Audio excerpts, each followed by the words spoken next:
Hello students. അപ്പോൾ ഇന്ന് ഞാൻ കഴിഞ്ഞ ക്ലാസ്സിൽ അല്ലെങ്കിൽ കഴിഞ്ഞ വീഡിയോയിൽ പറഞ്ഞ പോലെ നമ്മളൊരു ചെറിയൊരു എക്സസൈസ് ചെയ്യാൻ പോയാണ് on the basis of golden rules. ഞാൻ ഗോൾഡൻ റൂൾസ് പറഞ്ഞു തന്നിരുന്നു എന്തൊക്കെയാണ് ഗോൾഡൻ റൂൾസ് ഉള്ളതെന്നുള്ളത്. അപ്പോൾ നമ്മൾ ക്ലാസ്സിൽ നോക്കുകയും ചെയ്തിരുന്നു കഴിഞ്ഞതിൽ എങ്ങനെയാണ് നമുക്ക് ഗോൾഡൻ റൂൾസ് ചെയ്യാൻ പറ്റുന്നത് വെച്ചാൽ ഇങ്ങനത്തെ ഒരു ഇതുണ്ടാവും. അപ്പോൾ കഴിഞ്ഞ വീഡിയോയിൽ നിങ്ങൾക്ക് കാണാൻ പറ്റുക ഗോൾഡൻ റൂൾസ് എന്തെന്നുള്ളത് ജസ്റ്റ് ഞാനൊന്ന് ഓടിച്ച് കാണിക്കണം. ഗോൾഡൻ റൂൾസ് എന്താണെന്നുള്ളത് ദാറ്റ് ഈസ് നമുക്ക് 3 ടൈപ്പ് അക്കൗണ്ട്സ് ആണ് എല്ലാ ട്രാൻസാക്ഷൻസിലുള്ളത്.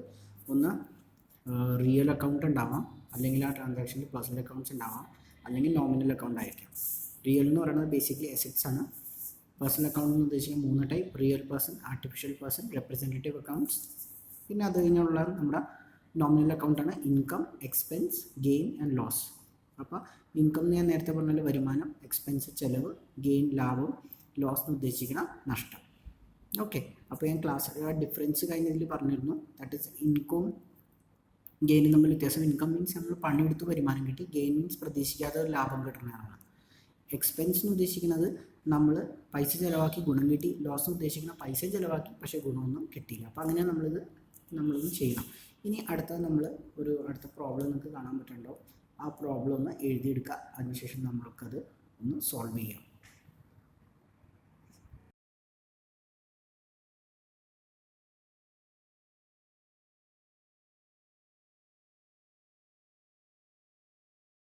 ഓക്കെ, അപ്പം നമ്മൾ പ്രോബ്ലം എഴുതിയെടുത്തെന്ന് വിചാരിക്കുന്നു.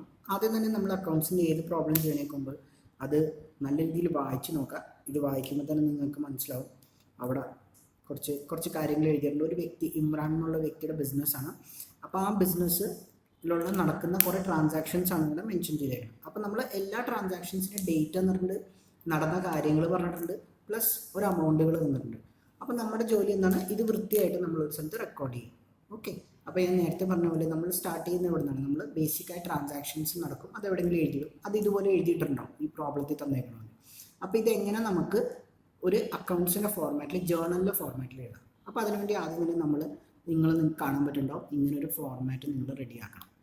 ഓക്കെ, ഇതിങ്ങനെ എഴുതണം. നമ്മുടെ അക്കൗണ്ട്സ് എപ്പോഴും ഒരു ഫോർമാറ്റിലാണ് നമ്മൾ ചെയ്യുക, സോ ദാറ്റ് ആർക്ക് കണ്ടാലും മനസ്സിലാവണം. അപ്പോൾ അവിടെ നമ്മൾ ആദ്യം തന്നെ എഴുതാൻ പോകുന്നത് ഇങ്ങനെയാണ്. ശ്രദ്ധിക്കുക, ഞാൻ എഴുതാൻ പോകണം. നമ്മൾ ആദ്യം തന്നെ സ്റ്റാർട്ട് ചെയ്യണം. ആരുടെയാണോ ജേർണൽ ഓഫ് ഇമ്രാൻ. ഓക്കെ, നിങ്ങൾക്ക് കാണാൻ പറ്റും ആ വ്യക്തിയുടെയാണ്. അപ്പോൾ അതുകൊണ്ട് നമ്മളവിടെ എഴുതി. എന്നാൽ അതിൻ്റെ അകത്ത് ആദ്യം എഴുതിയേക്കുന്ന സാധനം നമുക്കൊന്ന് ഡിസ്കസ് ചെയ്യാം. അതായത് നമ്മൾ ബിസിനസ് സ്റ്റാർട്ട് ചെയ്യുന്നത് അല്ലേ? നമ്മളൊരു ബിസിനസ് സ്റ്റാർട്ട് ചെയ്യും. അപ്പോൾ ബിസിനസ് സ്റ്റാർട്ട് ചെയ്യുമ്പോൾ പ്രത്യേകത എന്താണെന്ന് ആദ്യം നോക്കിയിട്ട് നമുക്ക് ഫ്രണ്ടിലേക്ക് പോകാം. അപ്പോൾ ഇമാജിൻ ചെയ്യാം ഒരു വ്യക്തി ഒരു ബിസിനസ്. അപ്പോൾ ആദ്യത്തെ സാധനം ഇതാണ്: സ്റ്റാർട്ടഡ് ബിസിനസ് വിത്ത് ക്യാഷ് 45,000. അതാണ് ആദ്യത്തെ അല്ലേ? അപ്പം നമ്മൾ ബിസിനസ് സ്റ്റാർട്ട് ചെയ്യുന്നു യൂസിങ് 45,000 ആസ് ക്യാഷ്. അതാണ് നമ്മൾ ബിസിനസ് സ്റ്റാർട്ട് ചെയ്യും. എന്താണ് യൂസ് ചെയ്തേക്കുന്നത്? ക്യാഷ്. അപ്പോൾ ഇത് വെച്ചിട്ടാണ് നമ്മൾ ചെയ്യുന്നത്. അപ്പോൾ അതിനൊരു അടിസ്ഥാന കാര്യം മനസ്സിലാക്കാം. ഒരു ബിസിനസ് സ്റ്റാർട്ട് ചെയ്യുമ്പോൾ, ഉദാഹരണത്തിന് ഒരു വ്യക്തി അയാൾ ബിസിനസ് സ്റ്റാർട്ട് ചെയ്യുമ്പോൾ, ഇപ്പോൾ ഒരു വ്യക്തി ഉണ്ടെന്ന്, ഇപ്പോൾ ഈ കേസിൽ ഇത് ഇമ്രാനാണ്. ഇമ്രാൻ എന്നുള്ള വ്യക്തിയാണ്, അയാൾ ബിസിനസ് സ്റ്റാർട്ട് ചെയ്തേക്കുന്നത്. അപ്പോൾ അയാളൊരു ബിസിനസ് സ്റ്റാർട്ട് ചെയ്യുമ്പോൾ ബിസിനസ്സിൻ്റെ പ്രത്യേകത എന്താണ്? നമുക്ക് കുറച്ച് റൂൾസ് ഒന്ന് നോക്കി വെക്കാം, സോ ദാറ്റ് നിങ്ങൾക്ക് അങ്ങോട്ട് നോക്കുമ്പോൾ ബുദ്ധിമുട്ടില്ലാതിരിക്കും. ജസ്റ്റ് ഒരു ഇത് വരക്കുന്നുള്ളൂ. ഓക്കെ, ബിസിനസ് എന്താണ് ബിസിനസ്? അപ്പോൾ ഇങ്ങനെ എന്ത് ചെയ്യുമെന്ന് വെച്ച് കഴിഞ്ഞാൽ, ഈ ഇമ്രാൻ എന്നുള്ള വ്യക്തി ബിസിനസ്സും ഇമ്രാനും നമ്മൾ നേരത്തെ പറഞ്ഞ പോലെ, ഈ ഇമ്രാൻ എന്നുള്ള വ്യക്തി is your real person.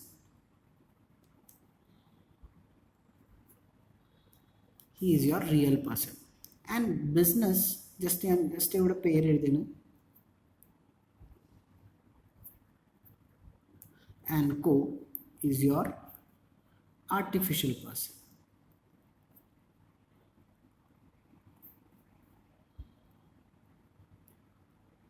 Okay, അപ്പോൾ ഇത് രണ്ട് നമ്മൾ അക്കൗണ്ട്സ് ചെയ്യുന്ന സമയത്ത് എപ്പോഴും മനസ്സിലാക്കാം, നമ്മൾ ഒരിക്കലും ഇമ്രാൻ്റെ സ്ഥാനത്ത് നിന്ന് ഇരുന്നല്ല ഇമ്രാൻ്റെ കണക്കുകളല്ല എഴുതുന്നത്. നമ്മളെപ്പോഴും ബിസിനസ്സിൻ്റെ കണക്കുകളാണ് എഴുതുന്നത്. അപ്പോൾ നമ്മളെപ്പോഴും അക്കൗണ്ട്സ് എഴുതുന്ന സമയത്ത് എളുപ്പത്തിൽ ഒരിക്കലും ഓണറിൻ്റെ സ്ഥാനത്ത് നിന്ന് ചിന്തിക്കരുത്, ബിസിനസ്സിൻ്റെ സ്ഥാനത്ത് നിന്ന് ചിന്തിക്കണം. ഓക്കെ, ഓണർ എന്നുള്ള വ്യക്തി സെപ്പറേറ്റ് ആണ്, അയാൾ സ്റ്റാർട്ട് ചെയ്യുന്ന മറ്റേ എൻറ്റിറ്റി സെപ്പറേറ്റ് ആണ്. ഇപ്പോൾ ഓണറാണ് റിയൽ പേഴ്സൺ. അപ്പോൾ ഇമ്രാൻ ആൻഡ് കോ എന്ന് പറഞ്ഞാൽ ചിലപ്പോൾ കമ്പനിയുടെ പേര് ജസ്റ്റ് ഒരു എക്സാമ്പിൾ കിട്ടുന്നുള്ളൂ, പ്രോബ്ലത്തിൽ അങ്ങനെയൊന്നും പറഞ്ഞിട്ടില്ല, കിട്ടുന്നുള്ളൂ. അപ്പോൾ ഈ ഇമ്രാൻ എന്നുള്ള വ്യക്തി എന്ത് ചെയ്യുന്നു? ബിസിനസ് സ്റ്റാർട്ട് ചെയ്യാൻ വേണ്ടി, ബിസിനസ്സിൻ്റെ അടിസ്ഥാനം ഒരു ആർട്ടിഫിഷ്യൽ പേഴ്സൺ അല്ലേ, സ്വന്തമായിട്ട് നടത്താനുള്ള പൈസയൊന്നുമില്ല. അപ്പോൾ ഇമ്രാൻ എന്നുള്ള വ്യക്തി കുറച്ച് പൈസ ബിസിനസ്സിന് കടമായിട്ട് കൊടുക്കുന്ന രീതിയിലാണ് നമ്മൾ പറയുക എപ്പോഴും അക്കൗണ്ട്സിൽ. അപ്പോൾ ഇമ്രാൻ എന്നുള്ള വ്യക്തി ബിസിനസ്സിലേക്ക് കുറച്ച് പൈസ ട്രാൻസ്ഫർ ചെയ്തു. ഈ കേസിൽ അതെന്നാണ് 45,000, 45,000 രൂപ. അപ്പം നമ്മൾ ഇതിൻ്റെ അകത്ത് അസ്യൂം ചെയ്യുന്നത് എന്താണെന്ന് വെച്ചാൽ ഈ പൈസ ബിസിനസ്സിൻ്റെ അല്ല, ഈ പൈസ ആരുടെയാണ്? ഇമ്രാൻ്റെയാണ്. കുറച്ച് നാൾ കഴിയുമ്പോൾ ഈ പൈസ ഇമ്രാന് തിരിച്ചു കൊടുക്കേണ്ടതാണെന്നാണ് നമ്മൾ അസ്യൂം ചെയ്യുന്നത്.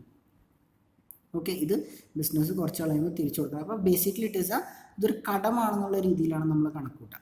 അപ്പോൾ ഇമ്രാൻ എന്നുള്ള വ്യക്തി ബിസിനസ്സിന് അതിൻ്റെ കാര്യങ്ങൾ നടത്താനായിട്ട് കുറച്ച് കടം കൊടുക്കുകയാണ്. അപ്പോൾ ഞാൻ ജസ്റ്റ് ഈ കടത്തിന് ഇവിടെ എഴുതിയാണ് കേട്ടോ. അപ്പോൾ കടം ഞാൻ ഇവിടെ എഴുതിയാണ്. ഇവിടെ ഞാൻ ലയബിലിറ്റീസ് എന്നുള്ള വാക്ക് ഉപയോഗിക്കും കടത്തിന് വേണ്ടി. അപ്പോൾ ഞാനിവിടെ എൽ എന്നുള്ള വാക്ക് ഉപയോഗിക്കും, എൽ. അപ്പോൾ ഇമ്രാൻ എന്നുള്ള വ്യക്തി ബിസിനസ് സ്റ്റാർട്ട് ചെയ്യാൻ വേണ്ടി ബിസിനസ്സിനുള്ള ആദ്യത്തെ കുറച്ച് ഫണ്ട്സ് എഴുതിയാണ്. അതിനെയാണ് നമ്മൾ ക്യാപിറ്റൽ എന്നുള്ള വാക്ക് ഉപയോഗിക്കുന്നത്. എന്താണ് ക്യാപിറ്റൽ? ഞാനിവിടെ ജസ്റ്റ് കുറച്ച് വലുതായിട്ട് എഴുതാം, ക്യാപിറ്റൽ. അപ്പോൾ ബിസിനസ് എന്ത് ചെയ്യുന്നു? ഈ ക്യാപിറ്റൽ കിട്ടിയ പൈസ കൊണ്ട് വെറുതെ ഇരിക്കില്ല, അതിനാവശ്യമുള്ള ആസ്തികൾ ബിസിനസ് വാങ്ങാം. ഞാനിവിടെ എസെറ്റ്സ്, ആസ്തികൾ അല്ലെങ്കിൽ എസെറ്റ്സ് എന്ന് എഴുതിയാണ്. എസെറ്റ്സ് ഇത് വെച്ച് വാങ്ങാം. അപ്പോൾ ബിസിനസ് ഇത് വെച്ചിട്ട് ലാൻഡ് വാങ്ങാം, അല്ലേ, മെഷീൻ വാങ്ങാം, ബിൽഡിംഗ് വാങ്ങാം, കാറ് വാങ്ങാം, പല പല കാര്യങ്ങൾ ചെയ്യാം. അപ്പോൾ ഈ ക്യാപിറ്റൽ വെച്ചിട്ടാണ് ബിസിനസ് ഇത് ചെയ്യുന്നത്, ഇത് ചെയ്യുന്നത്. അല്ലെങ്കിൽ കുറച്ച് എമൗണ്ട് ചിലപ്പോൾ ക്യാഷായിട്ട് വെക്കുകയും ചെയ്യും. ഓക്കെ, അപ്പോൾ നമുക്ക് ഇതാണ് ബേസിക് ആയിട്ടൊരു ബിസിനസ് സ്റ്റാർട്ട് ചെയ്യുമ്പോൾ സംഭവിക്കണം. നമ്മൾ നേരത്തെ പറഞ്ഞ പോലെ ഒരു ഓണർ അയാളുടെ പൈസ എടുത്ത് ബിസിനസ്സിന് കൊടുക്കുന്നു, കടമായിട്ട് കൊടുക്കുന്നു. അത് കുറച്ച് കഴിയുമ്പോൾ തിരിച്ചു കൊടുക്കേണ്ടതാണ് ടെക്നിക്കലി. അപ്പോൾ ഈ കേസിൽ ഇമ്രാൻ 45,000 രൂപ ബിസിനസ്സിന് കൊടുത്തേക്കാണ്. വിച്ച് ഇസ് എങ്ങനെയാണ് കൊടുത്തേക്കണം? ക്യാഷ് രൂപത്തിലാണ് കൊടുത്തേക്കണം, അല്ലേ. പിന്നെ ഞാൻ നേരത്തെ പറഞ്ഞ പോലെ capital basically it is A debt, അല്ലേ. അപ്പോൾ ഇവിടെ സംഭവിച്ചേക്കണം എന്താണെന്ന് നമുക്ക് നോക്കാം. ഇവിടെ സംഭവിച്ചേക്കുന്ന 2 കാര്യങ്ങളാണ്. എന്തൊക്കെയാണ് 2 കാര്യങ്ങൾ സംഭവിച്ചത്? നമുക്കതൊന്ന് ആദ്യം തന്നെ എഴുതാം. അപ്പോൾ ആദ്യം സംഭവിച്ചേക്കുന്ന കാര്യങ്ങൾ, that is cash is coming to the business, അല്ലേ.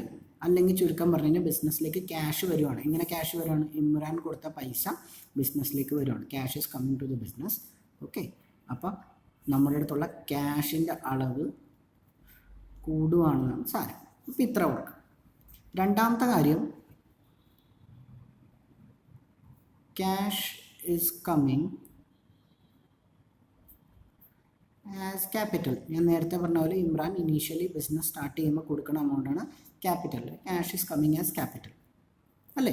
അപ്പോൾ ക്യാപിറ്റലായിട്ട് പറയുകയാണ്. അപ്പോൾ അതിൻ്റെ അർത്ഥം നമ്മുടെ അടുത്ത് ഈ ക്യാപിറ്റൽ എന്നുള്ള കാര്യത്തിൻ്റെ എമൗണ്ട് കൂടുകയാണ്. 2 കാര്യം ശരിയാണ്. ഇനി നമുക്ക് നോക്കാം എങ്ങനെയാണ് ഇതിൻ്റെ ജേർണൽ എൻട്രി എഴുതാനുള്ളത്. ജേർണൽ എൻട്രി എഴുതാൻ വലിയ പാടൊന്നുമില്ല, ജേർണൽ എൻട്രി എടുക്കാം. അപ്പോൾ നമുക്ക് അതിൻ്റെ കാണുന്ന റൂൾസ് നോക്കാം, അല്ലേ. അപ്പോൾ നമ്മുടെ അടുത്തുള്ള റൂൾസ് പ്രകാരം 3 സാധനം. അപ്പോൾ അതിന് ക്യാഷ് ഹാൻഡിൽ ചെയ്യാതെ നമുക്ക് ഏതാണോ ആദ്യം, ഇങ്ങനെ ഓർഡർ ഒന്നുമില്ല, നമ്മൾ ആലോചിക്കുക ഏതാണോ ആദ്യം ഹാൻഡിൽ ചെയ്യുക. അപ്പോൾ ക്യാഷ് ഹാൻഡിൽ ചെയ്യുക. ക്യാഷ് ഈ 3-ൽ എന്തിൽ പെടുമെന്ന് നോക്കാം. റിയലിൽ പെടും, പേഴ്സണലിൽ പെടും, അല്ലെങ്കിൽ നോമിനലിൽ പെടും. ശ്രദ്ധിക്കുക, ക്യാഷ് ഉദ്ദേശിക്കുന്ന ഒരു ആസ്തിയാണ്, അല്ലേ, എസെറ്റാണ്. എസെറ്റ് എന്തിൻ്റെ അടിയിൽ വരും? റിയലിൻ്റെ അടിയിൽ വരും, അല്ലേ. അപ്പോൾ ഞാനിവിടെ എഴുതിയിരുന്നു, ഇവിടെ ക്യാഷ് ഇവിടെ വരുന്നൊരു സാധനമാണ്, അല്ലേ. അപ്പോൾ എസെറ്റ് കൂടുമ്പോൾ എന്ത് ചെയ്യണം എന്ന് നമ്മൾ പറഞ്ഞാൽ ഡെബിറ്റ് എന്നുള്ളൊരു സാധനം ചെയ്യണം. അപ്പോൾ ഞാൻ അതുതന്നെ ഇവിടെ എഴുതുകയാണ്. ക്യാഷ് കൂടിയാണ്, so you will debit. Okay, സിമിലറായിട്ട് ക്യാപിറ്റൽ എന്താണെന്ന് നോക്കാം. ക്യാപിറ്റൽ നമ്മൾ നേരത്തെ പറഞ്ഞ പോലെ ഞാനിവിടെ ക്യാഷ് ഒരു എസെറ്റ് ആണെന്ന് എഴുതിയില്ല, ഞാൻ എഴുതാം. ക്യാപിറ്റൽ നമ്മൾ നേരത്തെ ഡിസ്കസ് പോലെ ഇറ്റ് ഈസ് ഞാൻ കാണിച്ചു തന്നു, ക്യാപിറ്റൽ ഒരു കടമാണ്, ഇറ്റ് ഈസ് എ ഡെറ്റ്. അപ്പോൾ ഞാൻ ഡെറ്റ് എഴുതുന്നുണ്ട്. ഡെറ്റ് അല്ലെങ്കിൽ ലയബിലിറ്റി എന്ന് പറയാം, അല്ലേ. ബാധ്യത, ഡെറ്റിന് വേറൊരു വാക്ക് നമ്മളിവിടെ ഉപയോഗിക്കാൻ ലയബിലിറ്റിയാണ്. ഓക്കെ, അപ്പോൾ ലയബിലിറ്റി കൂടുമ്പോൾ എന്താ ചെയ്യുന്നത്? നേരത്തെ പറഞ്ഞിരുന്നു, ലയബിലിറ്റി നേരെ റിയലിൻ്റെ അടിയിൽ ഉള്ള ലോജിക്കിൽ തന്നെ ചിന്തിക്കാം. എസെറ്റ്സ് കൂടുമ്പോൾ നമ്മൾ ഡെബിറ്റ് ചെയ്യുമെങ്കിൽ ലയബിലിറ്റീസ് കൂടുമ്പോൾ നമ്മൾ ക്രെഡിറ്റ് ചെയ്യും, നേരെ ഓപ്പോസിറ്റ്. അപ്പോൾ ഇത് നമ്മൾ ക്രെഡിറ്റ് ചെയ്യണം, അല്ലേ. അപ്പോൾ ഒരെണ്ണം ഡെബിറ്റ് ചെയ്യണം, ഒരെണ്ണം നമ്മൾ ക്രെഡിറ്റ് ചെയ്യണം. ഇതാണ് ഇതിൻ്റെ അകത്തുള്ള കാര്യം. അപ്പോൾ ആദ്യം എന്ത് എഴുതണം? അപ്പോൾ എപ്പോഴും ആദ്യം എഴുതി നമ്മൾ ട്രാൻസാക്ഷൻ എഴുതുന്ന സമയത്ത് അല്ലെങ്കിൽ എൻട്രി എഴുതുന്ന സമയത്ത് ആദ്യം നമ്മളെപ്പോഴും ഡെബിറ്റ്, രണ്ടാമത് മാത്രമാണ് ക്രെഡിറ്റ് എഴുതുന്നത്. അങ്ങനെയാണ് ബേസിക് ആയിട്ടുള്ള ലോജിക്. ആദ്യത്തെ ഡെബിറ്റ്, രണ്ടാമത്തെ ക്രെഡിറ്റ്. അപ്പോൾ ഈ എൻട്രി എങ്ങനെ വരും നമുക്ക് നോക്കാം. ജസ്റ്റ് നമുക്കത് ഡെബിറ്റാണ് എഴുതണമെന്ന് ഞാൻ പറഞ്ഞില്ലേ.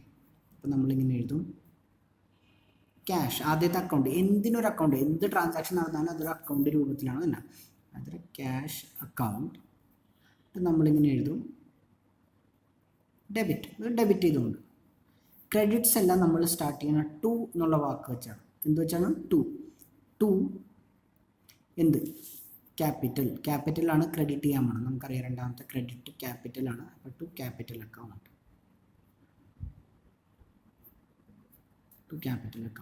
ഓക്കെ. വേണമെങ്കിൽ ക്രെഡിറ്റിന് എഴുതാം, ചിലവർ എഴുതാറൊന്നുമില്ല. അപ്പോൾ എന്താണോ എമൗണ്ട് അവിടെ എഴുതാം. ഞാനിതിന് ഫെയർ ആക്കാൻ പോയാണ്. നമുക്കിവിടെ ജസ്റ്റ് നോക്കാം. ആദ്യത്തെ എൻട്രി ഞാൻ ഫെയർ ആക്കാൻ പോകണം. ഇത് കാണാൻ പാകത്തിൽ ആദ്യത്തെ എൻട്രി ഫെയർ ആക്കിയാണ്. അപ്പോൾ ഡേറ്റ് ഇവിടെ തന്നേക്കണം ജൂൺ 1-ാം തീയതിയാണ്. ജൂൺ 1. ഓക്കെ. അപ്പോൾ ഞാൻ നേരത്തെ എഴുതിയ സാധനം ഇവിടെ ഫെയർ ആക്കിയാണ്. Cash account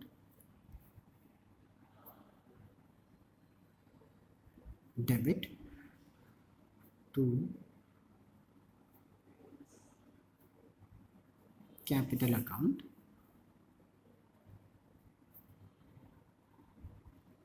$45,000. ഇനി ഏത് എൻട്രി, ഇത് എൻട്രി ചെയ്യും, ഇത്രയുള്ള പരിപാടി. ഓക്കെ, ഇങ്ങനെ എഴുതുക. ഏത് എൻട്രി ചെയ്യും നമ്മളിത് എന്താണ് എഴുതിയേക്കണമെന്നത് സാധാരണ വ്യക്തിക്ക് മനസ്സിലാവുന്ന പാകത്തിൽ നമ്മൾ എഴുതണം. അതിനെ നമ്മൾ വിളിക്കുന്നത് നരേഷൻ എന്നുള്ള നരേഷൻ. അപ്പോൾ നമ്മളിവിടെ എഴുതുക ബീങ് ക്യാഷ് നടന്ന കാര്യം എഴുതിയാൽ മതി.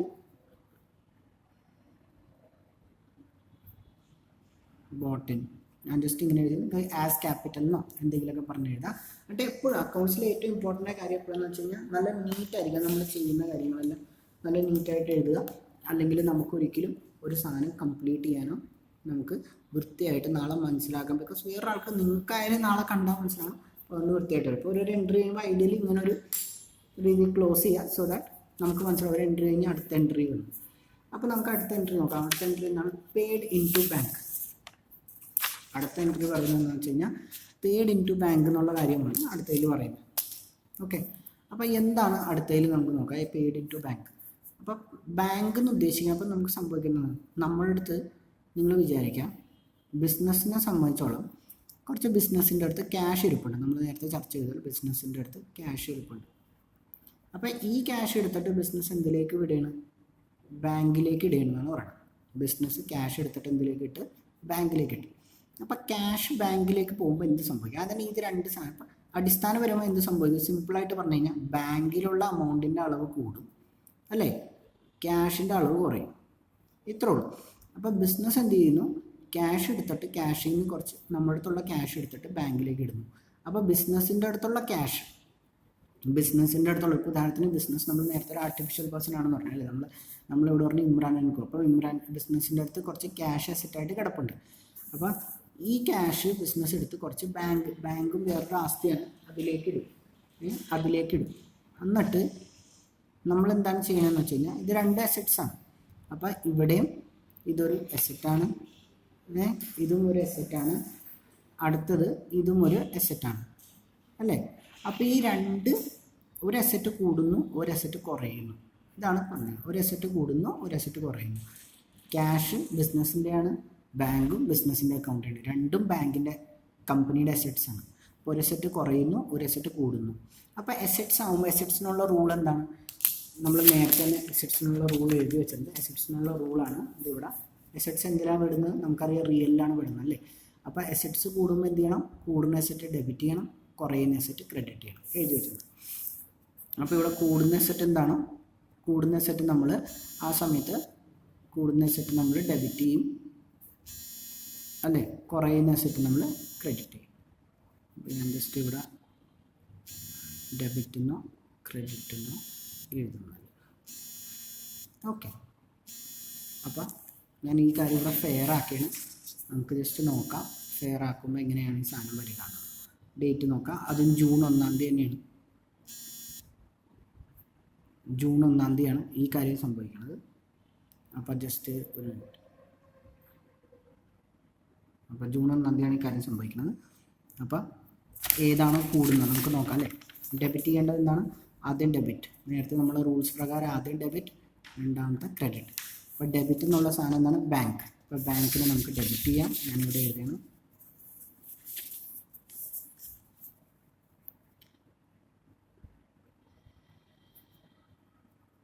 Bank account. ഞാൻ എ ബാർ സി എന്ന് എഴുതുന്ന അക്കൗണ്ടാണ്.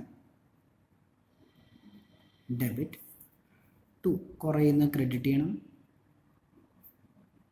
പലവർക്കൊരു തെറ്റിദ്ധാരണ ഉണ്ട്, ഈ ഡെബിറ്റ് എന്നുള്ളത് നല്ലതും ക്രെഡിറ്റ് എന്നുള്ളത് മോശം. അങ്ങനെയൊന്നും കാര്യമൊന്നുമില്ല. ജസ്റ്റ് അത് രണ്ട് ഓപ്പോസിറ്റ് ഫോഴ്സസ് ആണ്. അപ്ലൈ ആവേണ്ടടുത്ത് റൂൾസ് പ്രകാരം അപ്ലൈ ആക്കാനേ ഉള്ളൂ. അമൗണ്ട് നോക്കാം. അമൗണ്ട് ഇവിടെ 25,000 രൂപ. ഞാൻ 25,000 ഒന്ന് എഴുതുന്നുണ്ട്. എന്നിട്ട് നരേഷൻ എഴുതാം. Being cash